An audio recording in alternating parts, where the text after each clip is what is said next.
නම බුද්ධාය පින්වත් දරුවනේ යොවුන් වයසේදී ආදරය සම්බන්ධයෙන් ගොඩාක් ප්‍රශ්න තියෙනවා. පතන ආදරයම නොලැබෙන්නේ ඇයි? ආදරය කරද්දී වංචාකාරයන්ට හහු වෙන්නේ ඇයි? විවාහ ජීවිතවල ගොඩාක් අරුබුද හටගන්නේ ඇයි? අපිට කවුරුත් අපි කැමති විදිහට ආදරය නොකරන්නේ ඇයි? මේ වගේ ගොඩාක් ප්‍රශ්න, ගොඩාක් හිත් තැවුල්. දරුවනේ මේ ජීවිතේ අපි පතන ආදරේ නොලැබෙන්නටත් ආතරයේදී රැවටෙන්නත් හේතු වෙන බරපතල පාපයක් තියෙනවා.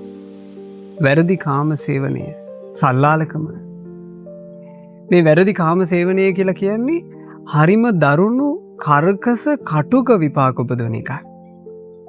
ඒ නිසාමයි තිලෝගුරු අපගේ භාග්‍යවත් බුදුරජාණන් වහන්සේ මූලික සිල්පද තේරීමේදී පන්සිල් යටතේ 3 වෙනි සිල්පදේ විදිහට වැරදි කාම සේවනයෙන් වැළකීම කියන සිල්පදේ අනුදැන වදාළේ. මහා කාරුණිකයන් වහන්සේ කොහොමද දරුවනේ වැරදි කාම සේවනයෙන් වැළකීම කියන සිල්පදය තේරුවේ? බුදුරජාණන් වහන්සේ වදාළා කාමේසු මිච්ඡාචාරම් පහය, වැරදි කාම සේවනයෙන් වැළකීලා කාමේසු මිච්ඡාචාරා පටිවිරතෝ හෝති, වැරදි කාම සේවනය නොකර ඉන්නවා. යාතා මාතු රක්කිතා, මව් යටතේ රැකෙන, පිතු රක්කිතා, පියා යටතේ රැකෙන, මාතා පිතු රක්කිතා, මව්පියන් දෙදෙනාම යටතේ රැකෙන, බාතු රක්කිතා, සහෝදරයා යටතේ රැකෙන, භගිනී රක්කිතා, සහෝදරිය යටතේ රැකෙන, ඥාති රක්කිතා, එහෙමත් නැත්නම් ඥාතීන් යටතේ රැකෙන, ගොත්ත රක්කිතා, කුලගොත් යටතේ රැකෙන, ධම්ම රක්කිතා, එහෙම නැත්නම් ගුණදහම් යටතේ රැකෙන, සස්සාමිකා, ස්වාමි පුරුෂයෙක් යටතේ රැකෙන, සපරි දණ්ඩා, විවාහ ගිවිසගෙන සිටින, අන්තමසෝ මාලා ගුණ පරික්කිත්තාපි, අඩු ගානේ විවාහයේ පිණිස මල්දාමයක් පළඳවලා වෙන් කරලා ඉන්න යම් ස්ත්‍රීන් ඉන්නවනම් ඒ බඳු ස්ත්‍රියක් සමගවත් තථා රූපේසු න චාරිත්තං ආපජ්ජිතා හොಂತಿ, වැරදි ඇසුරකට යන්නේ නැහැ. ඕනෝක තමයි බුදුරජාණන් වහන්සේ වැරදි කාම සේවනයෙන් වැළකීම කියන සිල්පදයේ තෝරපු විදිහ. දරුවනේ හොඳට ඒක මතක තියාගන්න. මොකද ඒක මතකේ තියාගත්තේ නැත්නම් එක එක්කෙනාගේ මතිමතාන්තරවල අපි අතරමං වෙනවා. වැරදි කාම සේවනය කියන දරුණු පාප කර්මය නිසා සසර ගමනේ ගොඩාක් විඳවන්න සිද්ධ වෙනවා. බුදුරජාණන් වහන්සේ දේශනා කළා වැරදි කාම සේවනය කරන තැනැත්තාට ලැබෙන අති භයානක කටුක විපාකය තමයි මරණින් මත්තේ දුගතිය උපදිනවා, නිරයේ. ගිනිදැල් වලින් වෙලෙන අවීචි මහා නරකාදී ඉපදිලා අනන්ත අප්‍රමාණ දුක් විඳලා ආයේ ඉහළට එනකොට තිරිසන් ලෝකෙ උපදින්නේ. වැරදි කාම සේවනයේ විපාක.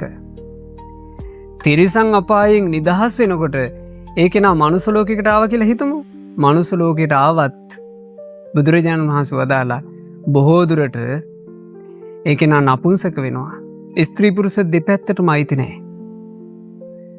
සමාජයෙන් කොන් වෙච්චි නිന്ദා අපහාස ලබන ජීවිතයක් යට ලැබෙනවා වැරදි කාම සේවනය නිසා.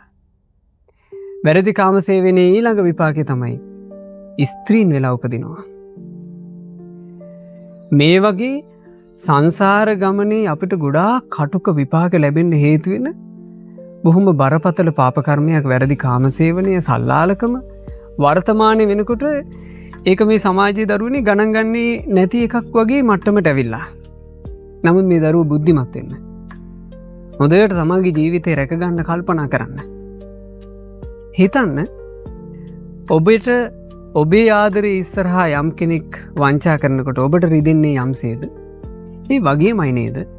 අපි තව කෙනෙකුගේ ආදරයට වංචා කරොත්, තව කෙනෙකුගේ ආදරයට රැවටීම් කළොත්, තමන්ට ස්වාමි පුරුෂයෙක් ඉද්දී වෙන මිනිස්සු පස්සේ යනවා නම්, තමන්ට බිරිඳක් ඉද්දී වෙන කාන්තාව පස්සේ යනවා නම්, ඒ ආදරයට කරන රැවටිල්ල, ඒ ආදරයට කරන වංචාව තමන්ට කටුක විපාකයක් විදිහට පස්සෙන් එනවාම. ඒක මේ ජීවිතේ වෙන්නත් පුළුවන්. ඒක පරලොවදී වෙන්නත් පුළුවන්. ඒක සංසාර ගමනට වෙන්නත් පුළුවන්. ඉසිදාසි අරහත් උත්තමාවිය තේරගාථාවලදී වදාලා මේට ආත්ම භාව 7කට කලින් ඉසිදාසි උත්තමාවි පුරුෂයෙක්. ඒ ජීවිතේ සල්ලාලකම් කළා, වැරදි කාම සේවනය කළා, හිතෙන ස්ත්‍රීන් එක්ක වාසය කළා. ඒකින් විනෝදයක් කියලා හිතුවා. ඒ ජීවිතෙන් චුත වෙච්චි ගමන් නිරේ අනන්ත අපරමාණ දුක් විඳලා ඊළඟට උපදිනවා වැඳිරියකගේ කුසේ. ඊළඟට උපදිනවා බූරු දෙනකගේ කුසේ. ඊළඟට උපදිනවා ගව දෙනකගේ කුසේ තිරිසන් අපායේ. ඊට පස්සේ මනුස්ස ලෝකෙට ආවා කියනවා. මනුස්ස ලෝකෙට එනකොට කොන් වෙච්චි නපුංසකෙක්, විකෘති වෙච්චි ශරීරයක්, තමන්ට තමන්ම පිළිකුල්, ලිංගිකාශ්‍රිත රෝග බොහෝමයක් හටගෙන තියෙනවා සංසාර ගමනේ. ඇතැම් ලිංගිකාශ්‍රිත රෝග තියෙනවා දරුවනේ. ලිංගික ප්‍රදේශ ඒ කෙනාටම පිළිකුල් සහගතයි. වැරදි කාම සේවනයේ කටුක විපාක. එනිසා ලෝකේ දිහා හොඳට ඇස්සරලා බලන්න. මේ කියපු දේවල් ඔක්කොම ලෝකේ පේන්න තියෙනවා. අඳුනගන්න. වැරදි කාම සේවනයේ නිසා මේ නස්පැත්ති ඔක්කොම වුණා. ඒ නිසා මම නම් වැරදි කාම සේවනය කරන්නේ. මං මගේ හිතට එකඟ පිරිසිදු ජීවිතයක් උපදව ගන්නවා කියන අදහසට එන්න. මේ ලෝකේ කවුරු වැරදි කාම සේවනය කළත් කමන්නේ.